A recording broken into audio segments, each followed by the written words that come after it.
Hello, my name's Darren Fulwell. I'm product evangelist with IP Fabric. Now, when we're having conversations with our customers and prospects in the financial sector about the benefits that network assurance can bring, the conversation always turns to audit and compliance. And in particular, at the moment, these conversations are particularly revolving around the EU's new DORA regulations and their implications. Now, after a number of these conversations, kind of felt the need we need to be better informed. And I was lucky enough to be introduced to today's guest. He helped me see the requirements for evidence that regulation brings and how we can contribute to resolving the problem of evidence gathering. So, our plan today is to share a little of that insight with you and give you an idea of how you can tackle this thorny problem yourself. Paul, would you like to introduce yourself to us? Will do, Darren. Thank you. So, my name is Paul Dwyer. I'm the president of the ICTTF, that's the International Cyber Threat Task Force.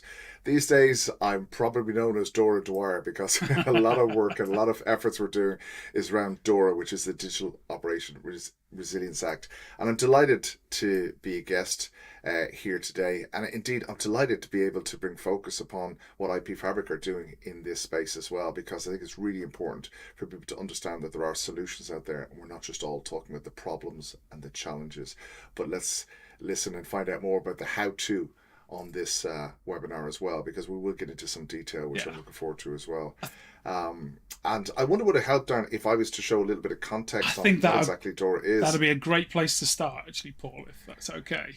Okay, brilliant. So, guys, look, when it comes to more regulatory pieces of legislation coming out, there's no shortage of those. But what we have to recognize is that legislation is always going to be the lowest bar, and it's always going to be way behind innovation.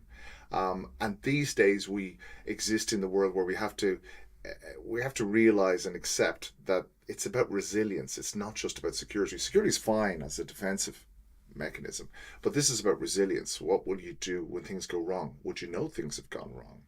And would you be able to respond? Would you be able to recover? And that's where DORA is coming from.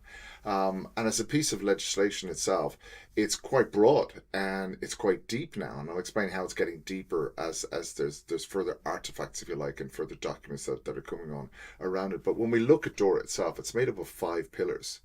And those 5 areas I think we have outlined on the slide as well that we can probably share. But before I do that, actually, this is actually a good example I can use in relation to why it's so important, which is if we look at why resilience is so important. Operation resilience, and then DORA is digital operation resilience. And I just want to use quickly this case study here of in 2018, the Trustee Savings Bank. And what I'm alluding to here is the fact that a CIO has been personally fined over £80,000 by the PRA in the UK. And all of those kind of threads and sentiments are within the DORA regulations, making people accountable for not doing their jobs properly. So when we look at this issue that happened in 2018, a system migration failed.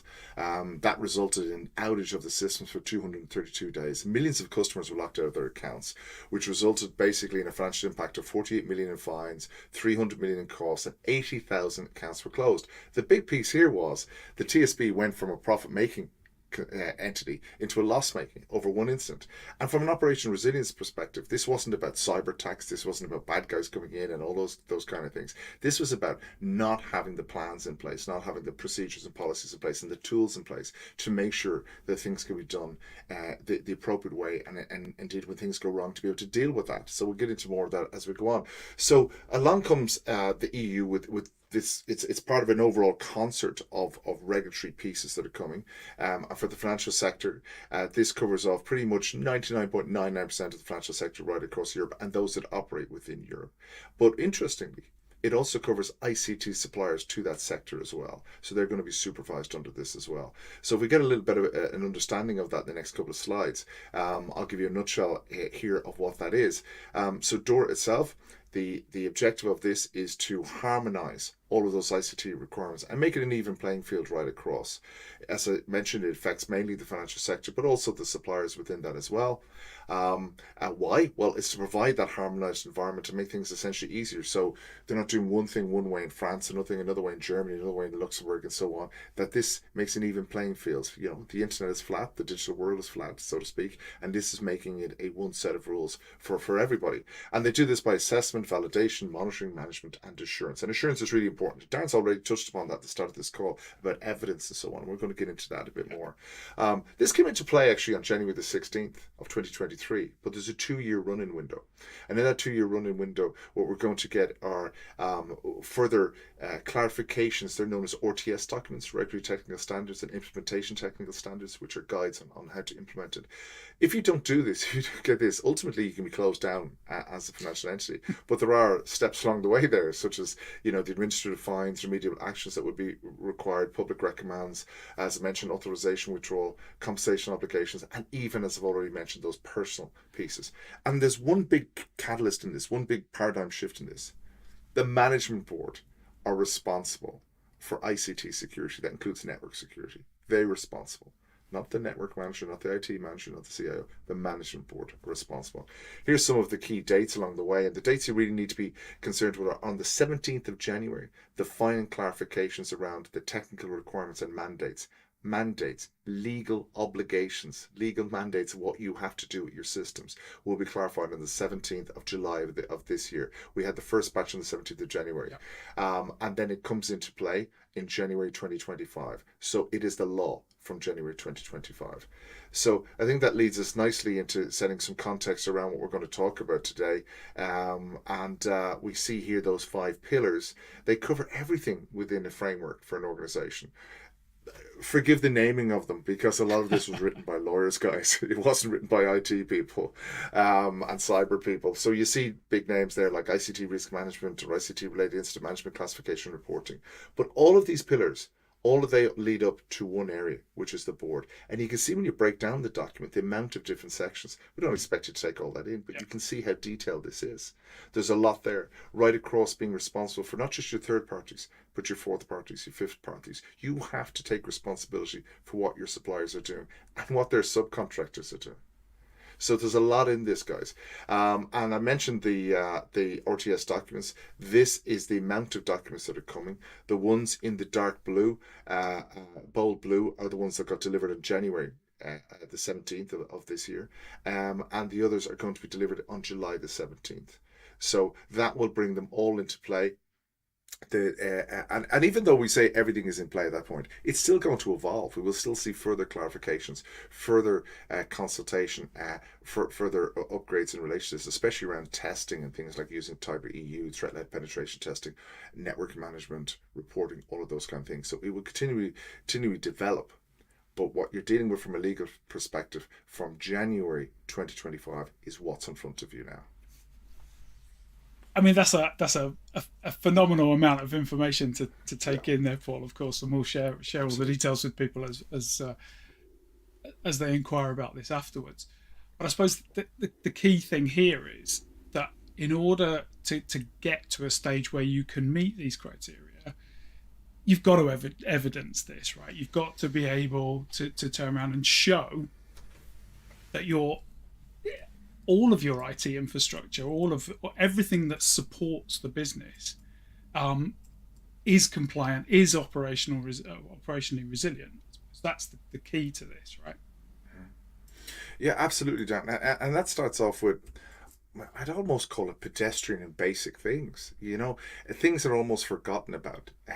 Network topology, knowing what's on your network, all of these kind of things. But from a regulator's perspective, they don't just want to know that you've got these policies updated, these procedures updated. They want what we often refer to as level 4 evidence. That's documentation, evidence produced that you are doing what you say you do. You can paint a pretty picture of your financial entity to say, hey, we've got the best in class of change management procedures, vulnerability management, network management. We've got all these great things in place and we bought all these tools. Yeah. Okay. Prove to me that you're using them. Prove to me they're working. Because that's the challenge. And of course, that's the bit that we're really still, I suppose, trying to define and understand now is what that looks like, and on what that evidence needs to be.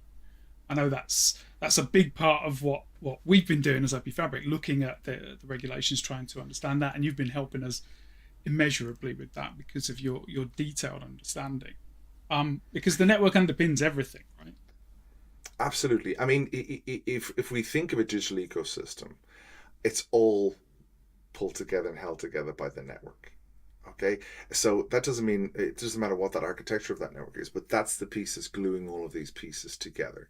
And when you look at the mandates that are in this, and you come, even looking here at this slide, maintain accurate network diagrams, inventory of network assets. Let's even think about that for a moment. DORA starts off by saying a financial entity should identify its critical, important business functions. Okay, so let's think of online banking. And then we start drilling down on that and say, what makes up our online banking? What data is in that? What technology is in that? That's what we need to do from a network point of view. Yeah. Not have a vague understanding of, oh, we deal with this cloud provider, or I think we've got some legacy systems over there. Yeah. This is a full holistic. They want assurance that you know everything that's going on. Yeah. I mean, this that's going on. This, as we've gone through it together, these are kind of some of the points. I mean, these are just 10 of the sort of controls that we feel we can contribute towards evidencing. Highlighting the articles there because, of course, we've seen there's hundreds of articles, or it feels that way. Certainly very daunting coming at this for the first time. But I think it is, as you say, it points to the fact that without the understanding of everything that's in the network, you're on a hiding to nothing. You've got to have that understanding of exactly what's there. You've got to be able to inventory the things that you're responsible for, and then be able to identify that and associate those with those critical services. And without all of this, you're in a position where you're going to struggle, and you're going to put your organization at risk, as we've seen. Right? Absolutely. And I think one of the risks for organizations there, or that when people look at a list like this, the temptation is to go, we sort of do that. Yeah. I think we do that. I think we do that. We do that. That's simply not good enough. It's really not, because when you get into detail, and you're not wrong when you say hundreds of articles, because the thing is that when you get through DORA, and then you look at the RTS documents. Let me think of one of the RTS documents there on the ICT Risk Management Framework. That's 182 pages. It's 182 pages of things you're meant to be doing. So there's a lot of detail in there. And that detail can range from anything from doing network clock synchronization to, or you're doing topology maps. Can you tell if there's unauthorized assets on your network? It just, the granularity is there. So somebody to look at this, they almost can take comfort from something like that. And there's almost a certain amount of hubris certainly with senior, well-seasoned network people who should know better, but actually just think, oh, yeah, we're covered. So we have X brand in place. It must do it. It must do it. Sure. If it doesn't do it, everyone's in trouble. And the problem is, I think everyone is in trouble until they can prove it, and that's the point here, right? That certainly when we're sort of talking to customers about what's in their network, it's very rare that they've got sufficient visibility to be able to prove exactly what, as you say, what it is that they have and they haven't got. Absolutely. And I think there's another part of this as well about people understanding the gravity of this regulation. This regulation doesn't start and end in January 2025. It's going to be an ongoing process. There was a speech from the head of the cross-functional forum of the ESAs on July the 1st, and he was in Amazon Web Services. He talked about a day one, day two approach. So on day one, they want to make sure that you actually know everything, and you know your status, and that whatever's not there, you know when day two is. Effectively, is that going to be a week away? Is it a month away? Whatever, but you have your game in place. And if I'm honest, the ESAs, which are the European Supervisory Authorities, who are this forum of these bodies who put this together, but it's been down to local competent authorities. And if I'm honest, there's been a really poor job done by most states in articulating and communicating what DORA is, when it's arriving, and what's expected. But I can tell you, with any shadow of a doubt, that's all going to change in January 2025 because the onus has been on those guys as well. They have to do certain things and put them in place as well. And they're working on all of that. So they want to have their game in order by January, and they will. And they expect everybody else to, and they'll say, well, didn't you download our PDFs? Didn't you know? Did nobody tell you? You have to have all this in place. And that's truly what we're seeing. And it ranges vastly across Europe on the knowledge level of what people are to do. So I think the challenge for a lot of organizations and ICT suppliers to this sector as well is knowing that granularity, because you might start worming your way through 10, 20 things and checks, and you go, oh yeah, we're okay. Then you come across a couple of things and go, wow, we can't do that. Like can you detect movement east to west on your network? Things like this have been getting people, when we talk to them, go, oh, I don't think we could do that. Or certainly we couldn't evidence we could do it. I was going to say, I mean, we've been talking about those kinds of issues from a networking standpoint for a good while. There are technologies there that can deliver these things, but it's how everything acts as a whole to those services, right? The services don't start and stop in a small part of the network where you've got that management control. It's the fact that most of these services are going to be delivered across multiple different sets of technologies, different vendor equipment, different security arrangements, all of those things. You have to be able to bring it all together and be able to understand the whole of it rather than just in the small parts. Yeah, that's a really good point, because and a lot of that is when we think of it from the point of view of responsibility. The responsibility lies with the management board across all of that ecosystem you just described. Yeah. So it's not good enough for, say, for example, a local admin view of the world to be, well, this is just my network and this is all I care about or all I'm responsible for. Wherever the data is going, you're going to be responsible for it. The management board is going to be responsible for it. So this is a key part of the functionality that we always get involved with, and you can see from, I mean, this is a screenshot from IP Fabric, and I might show you a couple of others as we go. Sure. But the point here is exactly as you described. There are campus locations, there are data center locations, there's an MPLS network in the middle there. There's also Azure and its environment, and they'll be looked after by different people. They'll be looked after by there'll be different service levels across them, and they'll be obviously completely separate technologies. So you'll have different tooling looking after all of those different pieces. Somebody somewhere has to pull all that together to be able to report on it as a whole, right? And that's kind of where we're going with this. That's exactly it. I mean, and so to take that holistic single lens from a DORA perspective across the digital ecosystem, that's a challenge. And my understanding is that IP Fabric does an amazing job of that. I mean, every question I've thrown at you guys, you go, oh yeah, we do that, and we do it this way, we do it this way. So and it's great to find that. I mean, and that's why we had you guys as part of the DORA Center of Excellence as well, because the solution just stands ahead of everything else in relation to what it can do from this compliance perspective.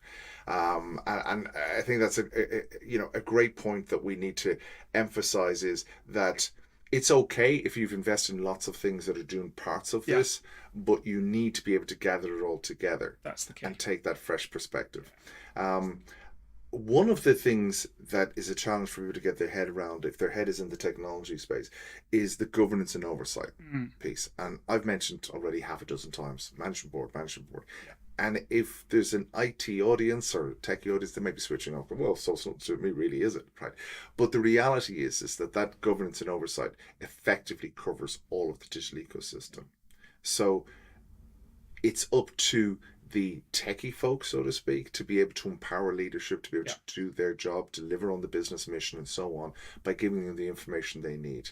Good, bad, and indifferent. They need to understand what they're dealing with, warts and all, from that perspective. So they can identify, and this is called out within the RTS documents on the ICT Risk Management Framework pillar.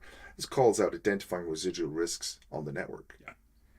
So if the risks there, absolutely, and I think this is that list we were just looking at before. If I can go back to it, these are just examples of exactly those things, aren't they? These are technical challenges, each of these things, but they have an implication on that operational resilience from a business perspective. It's that simple, and it is about drawing those dotted lines from a technical capability to the business requirement. Something that as techies, this is something we do, right? Or should Yeah. certainly should be. But now, this is just made that more of a requirement and more visible as something that we need to be sure we do. I look down this list, and there are things here that we've been trying to do automatically for years. It's only in recent times that we've been able to bring the tooling together to do all of these things. These ones in particular, yes, these are all things that we can help with IP Fabric, from discovery of the inventory, just that alone, making sure that you've got an understanding of everything that's in the network. Because if you don't have that, how do you know that the other controls are in place and everywhere that needs to be? It's that level of visibility that we're talking about. Yeah, and it starts with visibility, and then it gets into being able to detect or monitor changes in that environment. So if I was to throw a couple of things at you down in relation to that, I mean, DORA emphasizes obviously around the importance of secure network architecture. Talk to me about IPF and how it handles all of that. I mean, especially in relation to network segmentation, least privilege, those kind of things. How can it help in that area? Yeah, I mean, there's a whole bunch of things there, right? Because we understand the topology of the infrastructure, because we understand how it all hangs together. When it comes to things like segmentation, what you're really wanting to do there, I suppose, is look at your applications, see how they're layered onto this infrastructure, and understand where the segments are in the network and where the policy enforcement points are for those things, right?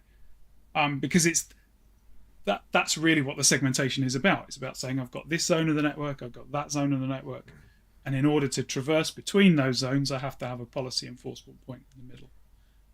So what we would do in that instance, for example, you might layer an application onto the network like this, and you might have there's actually a firewall shown in the middle here of the path from A to B.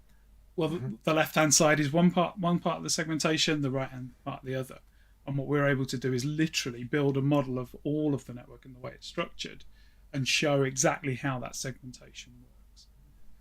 And that effectively is a legal requirement from January, as to is identifying single points of failure. Right. Is that something as well IPF can help with? Yeah, absolutely. I mean, again, if I just go back to this previous one here, you'll see here that we're actually looking for any single points of failure in that diagram. We don't have any in this particular one. Too good. That one's too good an example. But the previous one on the day before might have only had single links or single devices. We'll identify those, and then as you progress and fix those problems going forward, so you're able to show that on the diagrams and show the change from bad to good.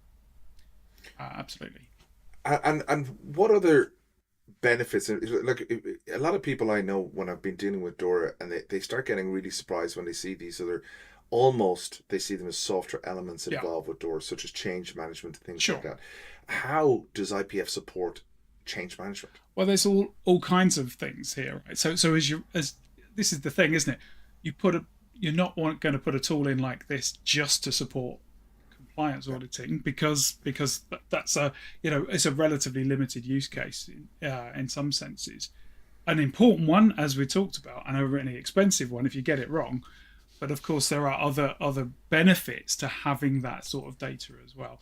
And the change one is a good example, right? If you've got, for example, I can show you actually. Good. Yeah. This diagram, similar to the one we've already seen, but you can see some green and red going on here. Now, this is actually showing how configuration issues are overlaid onto topology. So in the case of all these red devices here, there is a problem with how they're configured for NTP. Now, you mentioned time as being one of those things that people like to ensure is configured correctly in order to be able to properly support their infrastructure. So here's an example of, there's a bunch of devices on the right there that aren't configured correctly. What we've now identified, of course, is the scope of a change instantly. Those 7 devices there now need a change to be correctly configured. You might go away, make that change either manually or automated.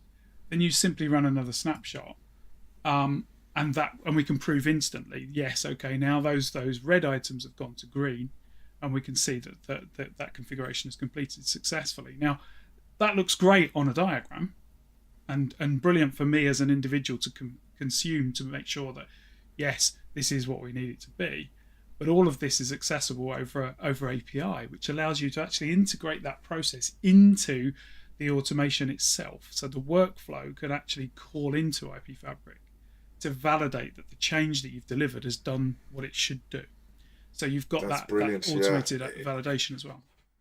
In the world of AI integrations and everything else like that, I can imagine where that could end up as well. That's fantastic feature to be able to do that as well. And of course that works for everything from individual configuration pieces to those path lookups we were talking about. If that change was to enforce new firewall policy, or to change the direction and go from your let's say you're invoking your business continuity, and you're switching from your primary data center to your secondary to prove that it works.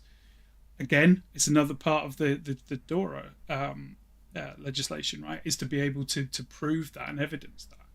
Well, IP Fabric can show, yes, I'm able to use my application before and after, but taking a different path because I've invoked DR.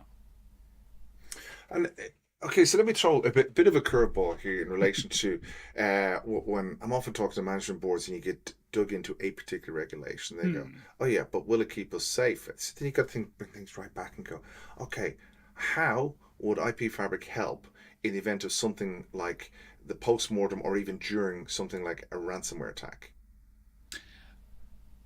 The main thing that we're providing in that sort of situation, I suppose, is situational awareness, right? Is about the fact that you understand exactly what shape your network's in, and how different parts of it are interacting in order to provide service.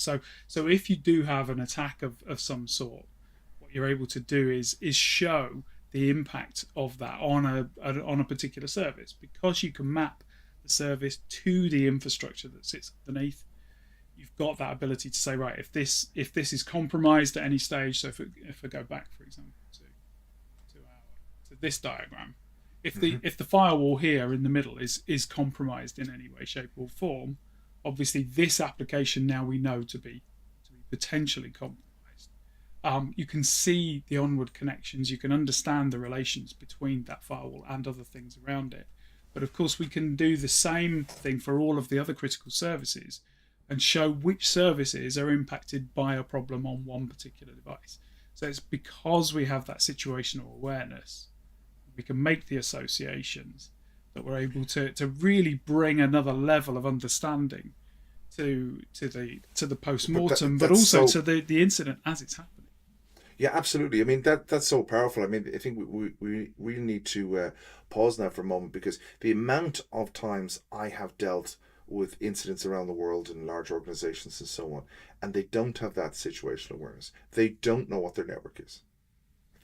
You know, struggling with old Visios or whatever it happens to be, and then trying to communicate that to business leaders, trying to communicate it to loss adjusters of insurance companies, regulators, all the stakeholders who are there, and to be able it's beyond a red-faced item, as I would call it. You know, someone's embarrassed to find something. If you can't even draw a picture of your network, and you don't even understand what's going in what direction, what flows are there, what's going to happen, what looks right, what doesn't look right, has there been configuration changes, you're in the dark. It's beyond the dark. The biggest challenge, certainly of the times when I've been in those situations, the biggest challenge when you're investigating application problems is the war room, right? Is where you get all of the different teams with different parts of responsibility for delivering the overall picture. Who you have to get them all together and get a common understanding amongst them in order to even start the troubleshooting process. The fact is, once you've got this level of visibility, you've already stepped a long way down the path of being able to find a mean time to innocence for the people who it's nothing to do with, and to be able to start really focusing your attention on the places that are important. Yeah, it comes back to that old thing, isn't it? Knowledge is power. And if you have the knowledge and you actually understand what you're dealing with, you can make decisions not just under fire Yeah, when there's something going horribly wrong on the network, but about, consolidation, about, innovation, yeah. about getting legacy systems, redesign, architecture, efficiencies, all of Well, those it's things. it's But improving process and making yeah, sure you've got quality and process, that kind of thing as well. I've got an example here actually, and we talked a little about integration into process. This might be, imagine in service now, right? You've got a hmm ticket been open for a problem that's occurring. You might want to start filling in details about see who you are, but the items that are involved. Let's say it's come up with a particular network switch or a network router here. You start completing the detail of what that looks like. But then when you open that ticket up, what the ticket's doing is in the background going ahead and fetching all of that situational awareness directly into the ticket. So you're not having to go searching through all that paperwork and everything. Your diagram appears there out of IP Fabric. Your information that relates to that router also appears there. So you've got all of that accessed over an API, locally available and ready to go. That's brilliant. And I tend to, in our conversations, I often focus in on the basics, like documenting networks, actually knowing Yeah. there. But that's because of a personal frustration of dealing so many times with organizations that don't have that in place. And it's great to understand some of these other benefits with IP Fabric, around that whole piece, because some of those are intrinsically in DORA. They're emphasized in DORA, but they're also called out within those RTS documents as being required.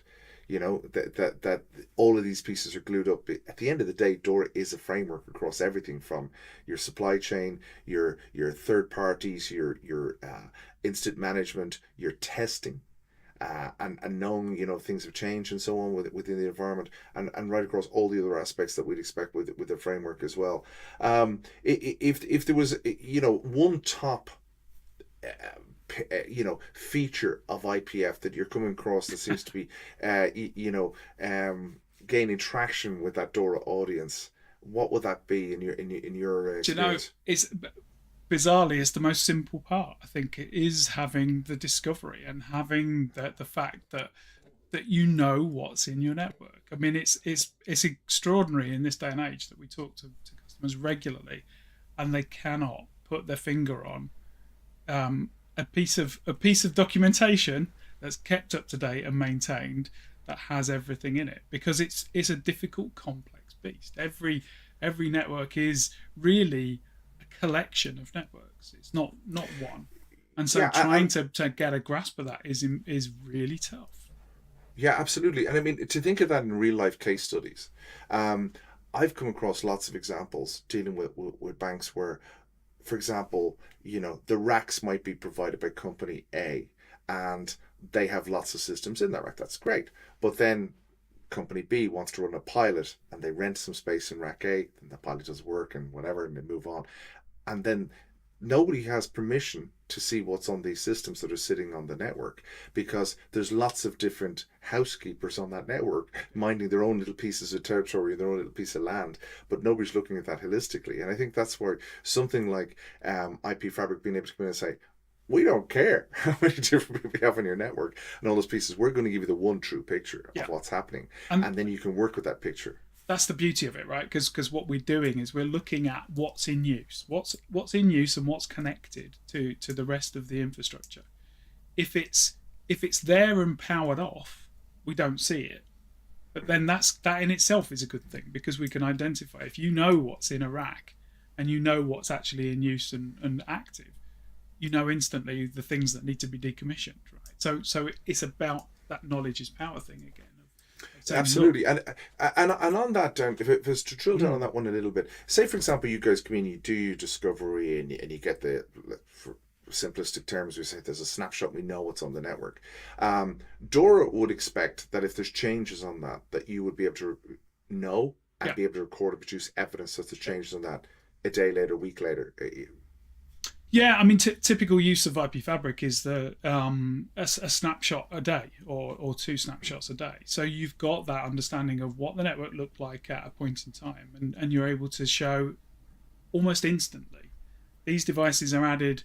These devices were removed. These connections were added. These IP addresses were, whatever it is. All of those things that we collect about IP Fabric, you're able to see snapshot to snapshot what state the network was in, and how it's changing in behavior and topology. So that historical view is there and part of what we do. Excellent, because that's, as you know, a legal requirement from January. And one of the things I love about it as well is that whole thing of being able to align with the business. The business doesn't care if the server's called XYZ04_5, whatever, blah blah blah, whatever its IP address is. They don't care about that. They care about the name of the business line, and because you're able to align everything back to that, then organizations can have their business strategy aligned with that legal requirement of what's called a DORA strategy, digital operation resilience strategy, that document, which IP Fabric would obviously support, because it's able to say, yes, here's your critical important business functions, here's everything that's underneath those, and here's where we're able to effectively manage and monitor what's going on around that digital ecosystem. Exactly. Exactly. Yeah, I mean, and it's never been more important. No, and I think this is what it boils down to is these elements here that we've shown on the slide here, is that without something like IP Fabric, in the background doing what it's doing, you've got to manually track down all of these things. You've got to be able to understand where your network starts and begins. You've got to understand, is the inventory even supported by your vendors? What's the life cycle situation there? What code versions are good and bad? What CVEs are open against the equipment as you've got installed? Is your configuration squared away? All those things. Go on. And even that, like, we're looking there, and I know that's a macro level, but there's still 10 areas there. Yeah. And so who can reconcile that? Like, what human being is going to be able to reconcile that data, even on a small network? This is it, right? So right now, this is all manual process. And this is literally weeks, months worth of work for a team of people in order to deliver this right now. Now imagine being able to do that every day. Yeah, that's it, and then it changes every day. So as soon as you think you have the work done, it's out of date. Exactly. It's not like clicking save and it being out of date as soon as you click save on the Word document. Yeah, exactly. And that's the thing. I mean, and from a regulator's perspective, they want to know what they're looking at is finger on the pulse information. They want to know what they're looking at is real.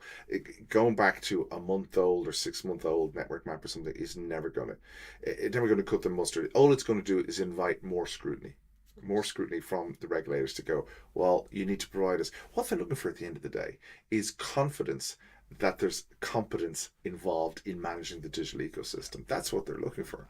So when people get fined or people get into any kind of a challenge or regulation of any kind, it's generally, for example, not for not being cyber resilient. It's for not being able to prove you were cyber resilient. That's where the you end up in trouble, because there's lots of organizations may have lots of different things going on, but if they can't draw the picture, produce the evidence, provide that assurance to the third parties, well, they might as well have nothing in place really at the end of the day. So that's part of it, is being able to communicate everything that's in place. So it's almost a chance to shine on the existing investments that have been put in place in an ecosystem. Something like IP Fabric can actually prove it's all doing what it's meant to do as well. That would be my humble opinion on it. And it just as I know we're probably running out of time a little bit, but there's a couple of things that always intrigue me is understanding the customer journey with IP Fabric, because I'm sure there's people listening to this as they were when we were at the EU DORA Summit. They're going, and they might just get a little confused. They might still get a little confused and think, oh, it's a networking tool. It's like a mapping tool or something. No, this is full blown compliance tool now. This is a DORA compliance tool. In my eyes, this is something I would recommend as a DORA compliance tool.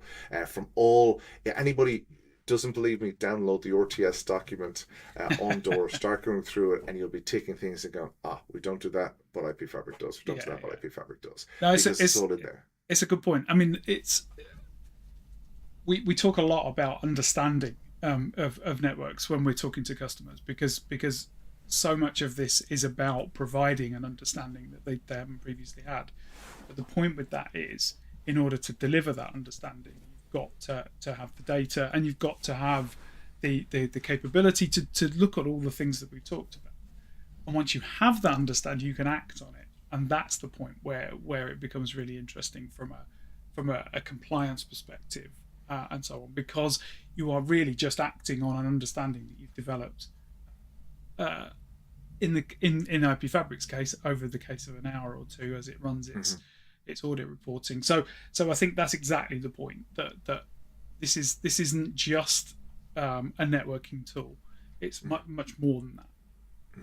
Absolutely. And I mean, that's the thing. When I saw that, and I was reading that speech from the ESAs and Jerry Cross, the head of that cross-functional forum on DORA, he talked about it, that day one, day two approach.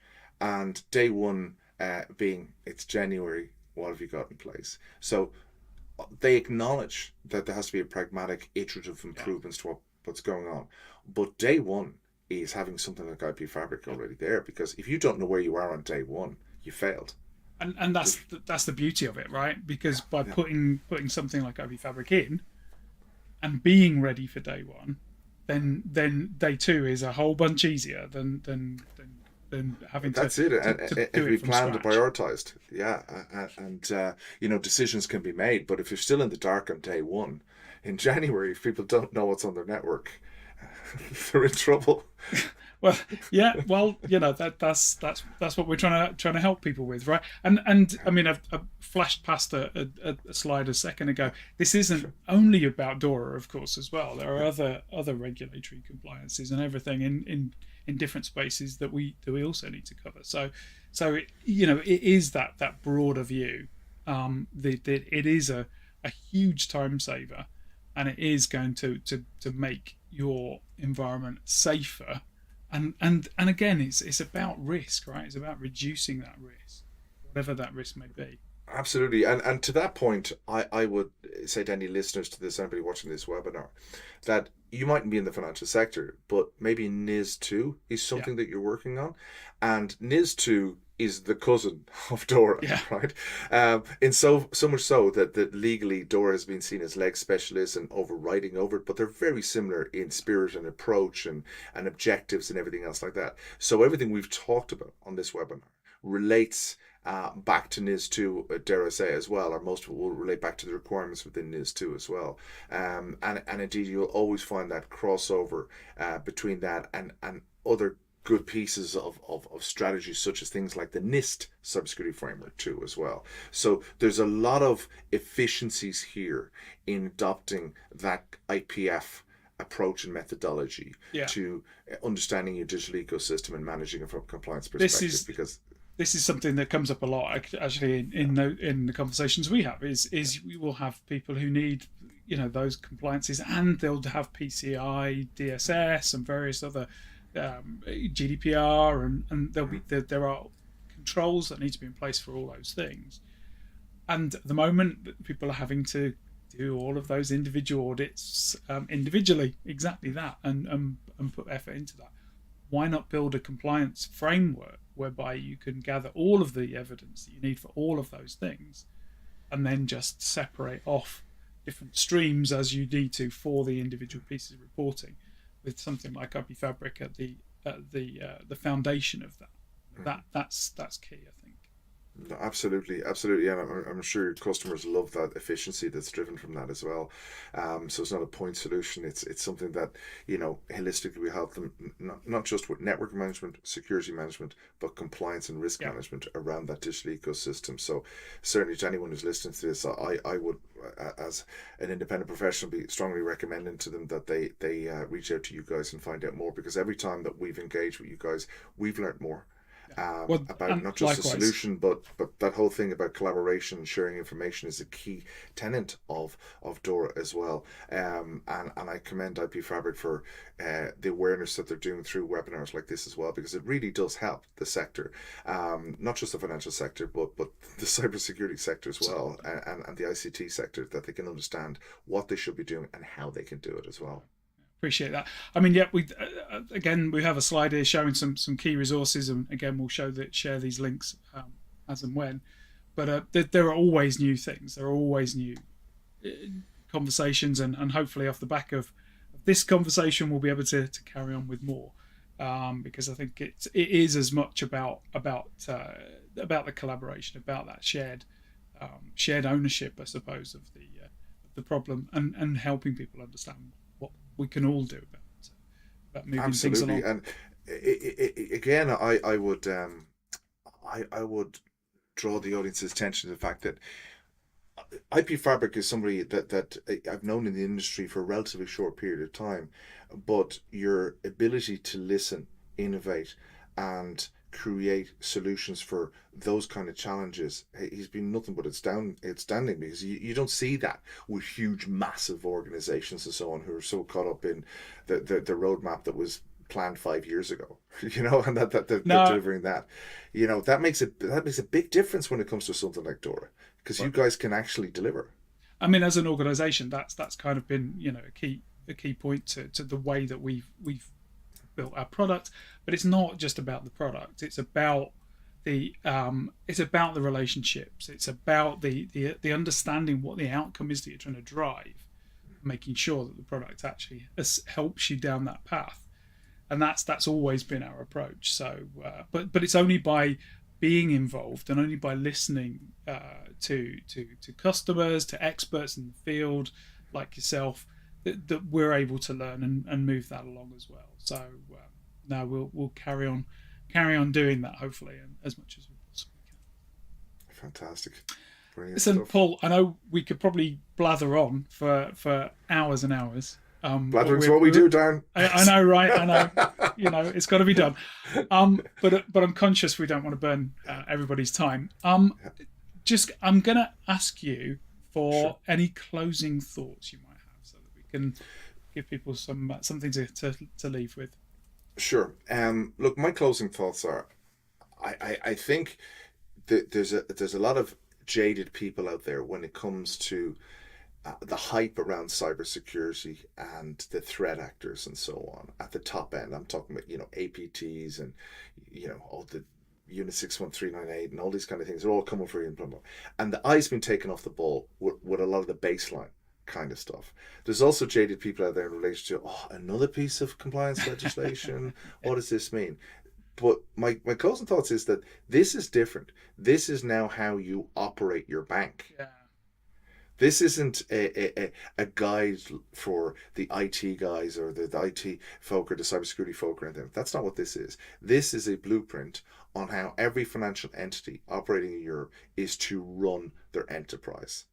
Okay, and as a consequence, that will trickle down internally to the culture of that organization, to the supply chain, and to the technology.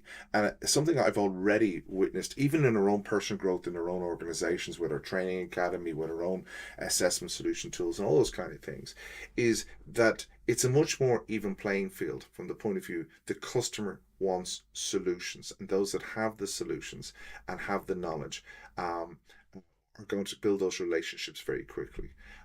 And the choice will be taken away, because those relationships may be going on for quite some time with a particular supplier, but if that supplier can't prove they're DORA compliant and they understand DORA compliance and provide that assurance, they're gone. You will not be able to engage with them. So that's why it's fantastic to see IP Fabric and organizations like yours being able to embrace this and see it is the today and it is the tomorrow, and it's how all your customers are going to need it. And as you said, you're listening to them, so you're facilitating being able to help them and being able to scale in that global market as well, because it is global. I mean, anybody even in North America, we're doing lots of stuff now with North American financial sector who want to obviously operate in Europe as well, but they can't unless they're DORA compliant. So this is something that everybody needs to embrace, and all of the noise will start in January 2025, because it's been low key up onto this, but still quite momentous of what's going on. So I did blather on a little there, but that was my final parting thought. There you go. That's What a pleasure, fantastic. Darren. No, it's great as always to speak, Paul, and I'm sure people will reach out and be in touch to find out more about your thoughts and views. But thank you very much for your time. Thanks again, guys. Thank you. Take care. All the best. Bye. Cheers. Bye.